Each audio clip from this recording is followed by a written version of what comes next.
Hello, welcome back to Out on That Line podcast. I'm Jeff with my co-host Alex. As always, Alex, how you doing this week? Oh, my teats are full. You can milk me if you like. Moo! I'm doing tremendous. Obviously, mental health is a 10 out of 10 over on this end. You know, it's hard to be in a bad mood. It's difficult not to be overjoyed when you are joined by your illustrious, legendary, noted third mic and recurring guest of the show. He's back, ladies and gentlemen. It's Tanner. Tanner, how you doing? Feeling very space happy over here. No, I'm doing great. Very happy to be back. Very excited to talk about this album that I was not aware was even like in the hopper or there was any potential of it coming out. And getting the text from you guys asking to come on and talk about it was A plus. And then I don't want to give anything away, but just had a really good time listening to this record, and I'm really happy to hop on and talk to you guys about it. Well, the album that we're going to be talking about this week is by a band called New Found Glory, formerly known as A New Found Glory. And the album is called Listen Up. Don't forget the exclamation point, because they certainly didn't on this one, folks. So New Found Glory, we're going to have, and this is actually good time to plug the other episode that we're going to have about New Found Glory and their album Sticks and Stones. We're going to do one of our on the record episodes about that one, so keep your eye out for that, please, because that is going to be something I will certainly love talking about. So this album, Listen Up, by New Found Glory, I can't remember when their last album was, but they've kind of been fairly consistent, certainly performing live, and then releasing songs and everything. I think this album kind of snuck in on people. I think with the recent kind of resurgence of pop punk over the last few years with bands like Pup and like Hot Mulligan, like Turnstile has contributed to that as well. I think it's a good time for a band like New Found Glory to remind everybody kind of who some of the best to ever do it have been. So New Found Glory for me has always been like premier pop punk band. And it's funny because Tanner and I think have very different albums that we have as like our premier New Found Glory experience. And those are very different albums from each other as well. And this album, Listen Up, is very different from those as well. So I know the person with the least experience with New Found Glory likely on the podcast is Alex. So Alex, tell me about kind of generally your experience now getting into some New Found Glory. It was a little bit of a love at first sight thing. Taking my first listen through Sticks and Stones, and I just remember I stopped and I just sat down and was like, Jeff, holy shit. Didn't expect to like it that much because it's an interesting, I remember I was in 6th grade when Blink-182 Take Off Your Pants and Jacket came out, and I was all over that album. I still to this day love it backwards and forwards, hidden tracks, big standards, all of it. But it kind of feels like New Found Glory would have been like a perfect slot in next to that, but it's one of these blind spots. It's just the people that I was getting my music from were not listening to New Found Glory, or if they were, they weren't talking about them. Because I had people on one hand that were listening to stuff like Rage Against the Machine and System of a Down, and then Blink-182, and then you had like your Linkin Park and Alien Ant Farm people at a certain point. So it was like at that point I was like inheriting my musical exposure and my taste. So if someone didn't put New Found Glory at the table, I wasn't seeing it. And listening to this now and kind of doing a little research, you're like, that's a pretty like massive spot. Like for a genre that we came up with, that's like not knowing about Thomas Jefferson. You know everything about George Washington, but you're like, Thomas who? So a very edifying journey for me with these albums. Yeah, that is it for me. I feel like New Found Glory, kind of what their spot for me is in pop punk is, I feel like there was a lot more positivity. He had a very, and I forget, maybe Tanner, maybe you can look up real quick what the lead singer's voice is. Jordan something, I think. And Jordan Pundik. Okay. That's funny. funny name for a pop punk singer. Just got to say. So he had a very like emo sounding voice, like the really kind of that Midwest emo and like your Hawthorne Heights kind of thing, Taking Back Sunday, even like there was that almost like a whiny, very nasally kind of characteristic to a lot of the vocality, I guess, of that. Tom DeLonge, another, purveyor of the nasal singing before all Where are you? yeah, before all of our like indie girls started picking that up and singing in cursive, essentially. The pop punk guys and the emo guys were kind of the first ones to do it. And I think New Found Glory, what people recognize most is one, the riffage, the heavy riffage that they engage in, as well as Jordan Pundick's voice. At first, I feel like his voice is something you kind of have to get used to. Like it's a little bit of an acquired taste because of that really like nasally quality of it. But what I like is with this album, he didn't try to just like make that an affect. I feel like this album was just him singing in his regular voice, which just does sound like that. Whereas it used to be, I feel like he'd really emphasize that kind of nasally quality of it to kind of give it more sneer, more like snarl with the things he was singing. Master Sibo, I'll pass the mic to you. Yeah. When I first discovered these guys, it was kind of a dividing thing in my friend group. Some of us didn't really care about the nasally singing, and some of us were like, "Oh, I don't like that. It's too nasally." I obviously fell on the side of liking it. I was like, I don't care. It's unique sounding in the pop punk scene. Like Jeff was saying, like the other kind of nasally singing bands had other kind of I don't want to say gimmicks, but other kind of like main focuses. They're very sad. Yeah, they're like dark and sad, and a lot of times there's like some screaming happening during stuff. And like New Found Glory, don't get me wrong, like a couple songs there's like people yelling, but like not like screaming. And they just, man, can they write a guitar part that soars, and man, do the drums pop, and man, like when you put it all together, like they're one of the bands that when I was younger, I would listen to, and I'd be like, I want to play the drums. Bands like this make me want to learn the drums and play the drums, and I want to play drums in a band like this with the big open breakdowns and everything. It's just like something about it just totally, absolutely clicked. And I got into them right around, it was probably after Sticks and Stones, right before Catalyst came out. Yeah. And then when Catalyst came out, that just like put on a different level. I got that CD like when it came out. Mm-hmm. When my house got broken into, and a bunch of my stuff got stolen, like my GameCube, my buddy's Xbox that I was borrowing. Shout out Jake Mocha. Sorry about your Xbox. And they stole my portable CD player, but they opened it up and took my Catalyst CD out of it and left that on my bed.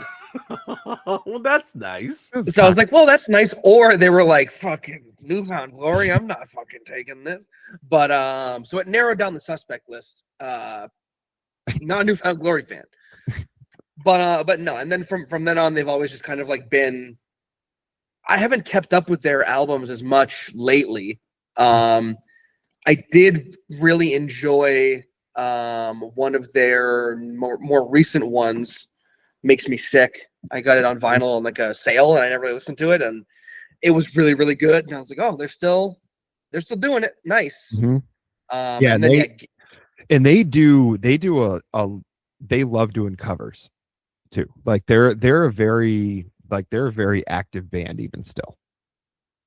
Yeah, and they I've seen them once. I had tickets to see them a second time. It didn't work out with my schedule and my old job where it was kind of rigid. I couldn't really like beg off of certain things that I was scheduled to do. So I would be 2 times into seeing them now. I'd love to see them on the next tour when they're playing the stuff from this album.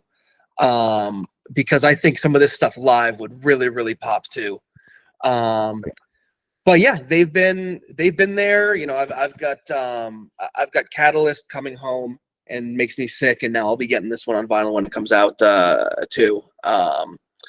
Because this is, you can't even call it like, I was toying with the idea of the term like nostalgia, because this album, there's a lot of nostalgia in this album, but not the nostalgia that you see and hear every day. It's not an Instagram account that just like posts old commercials from the 90s nostalgia. It's like lived in nostalgia. And when you hear the things they're talking about, and we'll get to one of the specific songs, I'm sure, in a little bit, I remember seeing the things they're talking about through my own eyes, and like my experiences with these kind of things. And it's very authentic. And yeah, I mean, I would love to dive right in. So I don't know what the first track or first couple tracks we want to talk about are. So yeah, we can start right out with, if you want to start out with Boom Roasted. This is like Boom Roasted, I think, is where I was kind of referencing New Found Glory being, maybe the singer kind of sounded like those really sad sack bands, but this is the kind of song that really tells me more about New Found Glory and kind of tells the story of kind of what they are a little better, because they generally are very positive. It's not like they avoid singing about or writing about things that make them upset or make them sad, but it always just feels like the idea is to come to a resolution, and very rarely is there blame thrown out without some being accepted in return. And I think having that balance is how you end up having music that you can continually go back and listen to. And I think the reason that you find so much nostalgia in it, Tanner, is because this still sounds like New Found Glory. It might be a different version of it. And full disclosure, like, I did not like this as much as the earlier albums, but it's not as if I didn't enjoy it either. I think for me, did this measure up to a Sticks and Stones or a Catalyst album? No, but those are like Mount Rushmore albums for me in pop punk music. So it's like that's a pretty high bar to clear, and I think kind of unreasonable to expect a band to like clear that when the kind of driving force behind music generally that really connects with people is conflict. And I think as you grow older, you kind of remove conflict from your life. Maybe you make a lot of money, so things get easier in that way. So like there's fewer and fewer things, I think, that stress you out enough to make music with the kind of urgency that you made earlier in your career. And not saying it's a good or a bad thing. It's, if someone's still making music as good as that this late in their career, it's probably because things still aren't going well for them. And I think it's kind of unfair to ask selfishly for me to get that same kind of music when I know what it means for the person writing it. So I think taking this album as a kind of an evolution of a New Found Glory, it's still stuck in my head that they were a New Found Glory, which I thought was a way better name anyway. He's a day one guy, people. He's a day one guy. I thought that was a way better name anyway. But it really, for me, starting with Boom Roasted, like right out, you listen up. Don't let them make them feel like you don't do enough. And there's lyrics just like that on Sticks and Stones and on Catalyst. And it's like a clear, coherent message that they give. And it's like, it's a sense of like pulling strength from within yourself, and maybe I'm thinking too deep about pop punk lyrics, but I think there's a reason why when people look back at that era, this is one of those bands that's going to be relevant forever. Well, to me, there was kind of a catharsis to the delivery and the lyrics. The lyrics are very sincere, but they're not so specific. Like, again, to reference the Wednesday album that we did at the beginning of the year, which is fucking awesome. But some of those lyrics are just, they do such a great job painting a vivid picture. It's very specific. There's more of a universality to New Found Glory lyrics in what I've heard, which is, I think that catharsis is there for everybody, because it's just plain as like, we've all had our heart broken. We've all been frustrated with our situation and wanted more. We've all just kind of needed to express some of the things that they're expressing in their music in very plain, very forceful terms. Like 100%, my word is concrete. Like a lyric like that drives the point home. And I think for me, having grown up with this sound, but not this band, I got that sense of like delayed gratification, nostalgia for that feeling where, like, even if it was Blink-182 being goofy, when they were not, they were hitting you right in your nougaty center. And just that feeling where it's like someone is speaking for like all these new kind of angsty, unsatisfied, like as I leave childhood and shit gets more complicated, here's someone who's going through the same thing. And it's just, you kind of raise your doughy little fist in rage when you're feeling it. And I think this is great music. It's a great outlet for a lot of big emotions. And then just like from a pure like music standpoint, it's tight as shit. Like the musicianship is tight as shit, and they are a hook farm. They just keep cranking out hooks. Mm-hmm. They really, to me, I think, have of those pop punk bands, I think Blink-182 is really the only one you could say has like a bigger sound than New Found Glory. Blink-182 really made you feel like you were in a stadium, especially on some of the later albums, like the way that they would produce some of those. But I think that's the thing that also stands out about New Found Glory is one, that musicianship, and then also translating that into the albums, because the way that these riffs like hit, it really, you feel it kind of viscerally, like these guys still mean it. And I think that's a really important thing when, as bands age, is you can tell when they don't mean it anymore. And we bring up, and obviously New Found Glory is not anywhere close to as old as the Rolling Stones, but Alex and I bring up Hackney Diamonds, the Rolling Stones album, all the time on this podcast. And it's like, you compare that to somebody like a Springsteen, somebody like a Bob Dylan, a Tom Petty as he got older before he passed away. They wrote in the perspective they have now. And I think that's a strength of this album, where you get a song like Beer and Bloodstains, where he says, I can still smell beer on the floors and see stains from the bloody noses, such a backwards way for a good time. And so those are the same things they were talking about on Sticks and Stones and Catalyst, but we get the shift of perspective. So you get the Rolling Stones talking about midnight girls causing you problems and stealing all your money the same way they sang about in 1968. And then you had, or I guess probably more likely in the 70s, and then you have New Found Glory singing about those same kind of things, but changing the perspective on how they're talking about that. So it doesn't seem like a band still trying to hang on to a former glory. It still feels like maybe there still is a newfound glory for them yet to come across. Yeah, and with Beer and Bloodstains, it's like, it's not like we're drinking, we're partying, we're fighting. Yeah. It's like, we did that, and you did that too, and you probably listened to us while you were doing it. Like, we were this kind of little collective back then. Now here we are 20 years later. Messed up to say. 20 plus if you go back to Catalyst and Sticks, and 20 plus years. But for me specifically, that the Beer and Bloodstains, I listened to that for the first time, and I could smell the garage in the house that you lived at in Johnson. Oh God. Like, it's just like boom. And again, it's not nostalgia like, hey, here's a slideshow of all the opening songs from all the shows you like. Here's all that. Kenan and Kel, blah, blah. It's like, no, this is like a lived in nostalgia. Their music is still echoing in the walls of parties that we were at when we were in our high school years. And now they're kind of coming out and saying, and here's, it's not a sequel. It's not a follow-up. We're not directly addressing the things we were singing about then as much, but you feel the connection in the music. And again, in Pudnick's voice, like it is more subdued. It's more pulled back a little bit. Which again, for me, I can just remember seeing him at Higher Ground, and like when they were live, he's just totally unleashing it. And I remember one of my friends, Jake Mocha, who got his fresh on getting his Xbox stolen, had to sit through a New Found Glory set because he did not like them. But the Early November played on that bill, so he was at that show. Well, no matter what, he liked the sad stuff. It was Cartel also played that show. It was Cartel, Early November, and New Found Glory at Higher Ground. I think it was probably like $8 back then.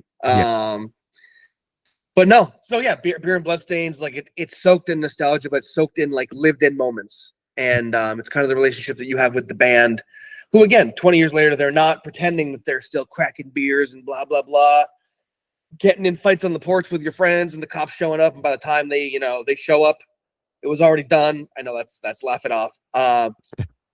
That's, to me, our friend Mitch. That's a Mitch song. Yeah.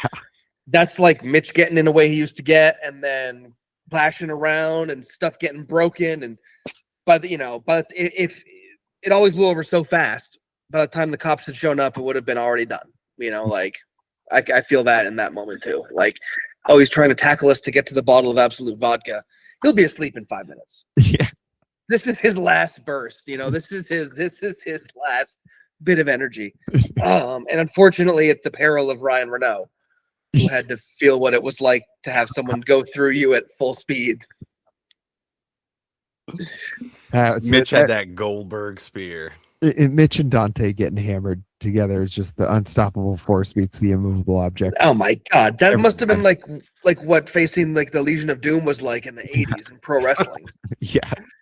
But like, wait, what? To say, like, we're talking about like all of this shit, and this is definitely like an album with like these songs, especially like Beer and Bloodstains and Laugh It Off, that like evoke all of this stuff. But then there's like this whole other level because Chad Gilbert, the guitarist, has some like insanely rare cancer and was going through treatment during the writing process, and it was like hell. So there's this added dimension, but rather than it being like, pity me, I am going through chemotherapy, it's trying to take those emotions and infuse a lot of hope. So it's like, yeah, you're like a young, kind of like pissed off punk, getting in fights, drinking, etc. Nobody really truly understands what it's like to be me. To then take that same energy and elevate it to something that's like so much realer, because a band like this could fall into the trap of trading on that, like, we'll never do what you tell us to do. We're like actively trying to recapture the thing that made us popular, as opposed to we are still doing the thing that we are really fucking good at and love to do. There's a big difference between that. It's the same as like the nasal stuff could be absolute dog shit if it wasn't totally sincere. Like the sincerity of the lyrics and just like the delivery and everything that's backing it ensures that it's not like a really shitty, outdated gimmick. And I mean, like, Jordan Pundik has barely lost a step. Can't even call it like a loss. Like, with age, it went down like a hair. The dial went down like an imperceptible amount. Still got a great voice, so much like character to it. And again, these lyrics that I think, whether or not you've had cancer treatment, because nothing is like overly direct about it, but whether you've been through that or been with someone who's been through that, or you just understand what it's like to be nostalgic or to be in a hard spot or to feel like you haven't moved forward in life, there's so much you can relate to on this, and all of it fucking rocks. This was half an hour. I think it was like 33 minutes long. It felt like 3. You could have tripled the length of this and I would have been along for the ride. But maybe that's the magic of pop punk, is it's just like a quick burst and it doesn't overstay its welcome, but it's just fucking great. It's a bottle rocket. Pop punk's a bottle rocket, and they even reference bottle rockets in one of the songs on this. Also, I know that we've talked about Brian Wilson a fair amount on here on the episodes that I've been on, and there is a quote about the recording process, the songwriting process that Chad Gilbert had. I got to play a couple of shows that were close by. So basically, he went off the road once he got his diagnosis. I got to play a couple of shows that were close by, but Brian Wilson from the Beach Boys was schizophrenic, so when they were in Japan on tour, he was at home making pet sounds.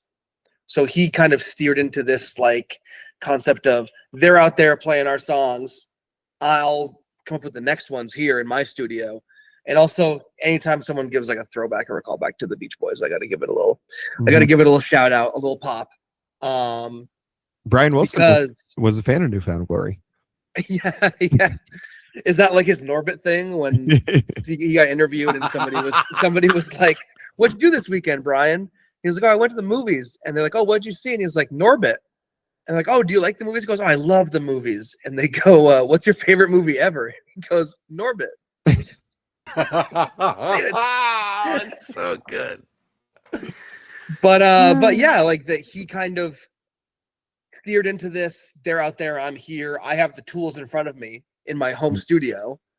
I'm at probably, the lowest point of my life, if not one of the lowest points. How can I kind of turn that? And how can and I can't imagine what it must have been like to be in the room when they all got back from tour. And he goes, hey, I've been working on some stuff. Let me play you some of the stuff that I've been coming up with. And he hits play. I hope he that did. I hope he did it all shirtless. Yeah. I mean, it's his studio. Yeah. Yeah. Because I think it was every music video they did, he had his shirt off. Tennessee. Yeah. Well, I mean, again, pop punk back in the day. And some of their music videos were like that high concept stuff, which is just was great. But yeah, like again, you blink and this album's over.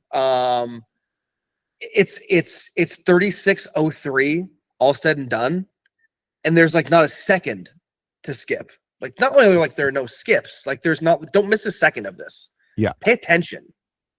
The first time you listen to it, don't be doing something else. Like sit down, listen to it, give them 36 minutes. And if it's not for you, it's not for you. But I don't know. I would love to see this thing go huge. I would love to see somehow a review from maybe a reputable podcast blow up and get it out there. That like New Found Glory's back. Maybe they never left. Now this is like I got to go back and listen to everything that they've been putting out since then. Because again, I kind of fell off after coming home, just because I was like, these 3 albums are all that I need. I don't need anything else. I mean, they're excellent. Like, these are all I need. Certainly worse ones you could have picked. Yeah. And they came out in 2002, 2004, 2006. Yeah. And then some of the angst does eventually go away. Eventually. Some. But you can dredge it up by throwing those albums on for sure. Well, Tanner, we do a new rating system this year. We're rating albums out of 10 this year. So, Alex, do you have any final thoughts for this album before we get to the numbies? No. To quote whoever it was at the city council time, I yield my time. Fuck you. So, Tanner, pandemic one. We're gonna give you the floor to give us your rating out of 10. Out of 10. This is difficult. I'm very bad at stuff like this. Because I just want to give instinct. Well, I just want to give everything I like a 10, which is not a fair rating system. That's just being like, I like it. We could judge based on the Tanner scale. No. I think that if you were to go back and get my opinions on, let's call them the classics, the modern classics, then you're in the 10s area. I've listened to this thing so much. I've listened to it like 7 or 8 times over the last couple of days. I don't want to give it anything less than an 8.75. Do I have to do hard numbers, 1 to 10, or can I be a whole number? All right, round it up. 9 out of 10. Okay. All right, 9 out of 10 for Tanner's first out of 10 rating on the podcast. Alex, what are you thinking, buddy? I'll pick up that 8 out of 10. I think okay. technically Sticks and Stones was like the first exposure really, but I think in terms of this being like a full first time listening session, you can draw a straight line from where they started to where they ended up, and I think that's just like consistency and high quality that followed them all the way through. So if I have one criticism, it's some of these songs can kind of tend to sound the same, because pop punk, you gotta like kind of make an effort to sprinkle a little bit of fairy dust from song to song to make it distinct. So some of these are a little similar. So for that reason, it's all class, it's all quality. I'll give it an 8 out of 10. Okay. Well, it looks like the slope on this graph is going to be a perfect one, because I am going to give this album a 7 out of 10. And for me, the reason is because when I think about the perfect 10s, there were no skips on this album for me, but there was also, I felt like this was somewhat like the Charlie XCX Wuthering Heights, where this did not get me fired up the same way that their previous albums had. And 7 out of 10 for me. I could not go down to 6. There was no shot of that. It was more I was considering an 8 but I think for me, a 7 it just feels right. That was kind of the number I came up with in my head. Gets you the degree. You know, the C's get degrees, and it's right there. So we got a 9 from Tanner. We got an 8 from Alex. We got a 7 from me. And Alex, where are these folks going to be able to find the episode about the Sticks and Stones album? I think you're muted. God damn it. God fucking damn it. You start going on a fucking rant. This is what happens, people. This is what happens. You know why? Like, how this wouldn't happen? If we had like a full production suite. If we had people who were like, oh shit, cut his mic. He's going off on a rant again. Or they could tell me that I'm muted. I didn't have to do all this stuff. I shouldn't be expected to have to do all of this. I should just sit here and have the most correct opinions all the time, which is the tagline for youtube.com/C/out on that line, folks. I'm sorry I got a little heated there. I won't lie to you. Jeff was like, where can they find all this stuff? I said, they can find it up their asses because it's going to go up there at the tip of my boot if they do not subscribe to the channel, if they do not click the notification bell so that they find out every single time we do one of these. You're going to click the little thumbs up so that you like the video, and you got to leave a comment. Folks, we cannot keep stressing just how critical it is. You got to do it. This is also a tremendous time to mention that in addition to our YouTube presence, we are on Spotify. You can get the videos there too. Maybe you're there now and you're getting this intel about the YouTube you never knew existed, where there are exclusive goodies that aren't on Spotify. Maybe you're on YouTube and you go, it would be more convenient for me to do this on Spotify. So why haven't I been doing it? I'm going to go boost the numbers there. It takes a village, gang, and we've been waiting on your participation with bated breath. So let's cut to the chase. Let's just stop with this tease.